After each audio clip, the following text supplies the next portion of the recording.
చూద్దాం. ధర్మ్యం యశస్యమాయుష్యం రాజ్ఞాంచ విజయావహం ఆదికావ్యమిదం చార్షం పురా వాల్మీకినాకృతం. వాల్మీకి మహర్షి చేత రచించబడినటువంటి ఈ రామాయణం గ్రంథాన్ని గనక చదివినట్లయితే దీనివల్ల ధర్మసిద్ధి కలుగుతుంది, యశస్సు కలుగుతుంది, ఆయుష్ బాగా వృద్ధి పొందుతుంది. రాజ్ఞాంచ విజయావహం, రాజులంతా కూడా యశస్సుని సంపాదిస్తారు, విజయాన్ని సంపాదిస్తారు.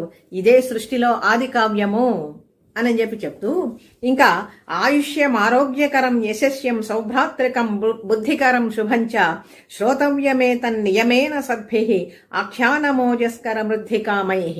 ఇది చదివినా విన్నా ఇటువంటి లాభాలన్నీ కూడా మనిషి పొందుతాడు. అందుకని ఇక్కడ ఏమంటున్నాడు, ఆయుష్యం ఆరోగ్యకరం యశస్యం సౌభ్రాత్రికం బుద్ధికరం శుభంచ, మంచి సద్బుద్ధిని అనుగ్రహిస్తుంది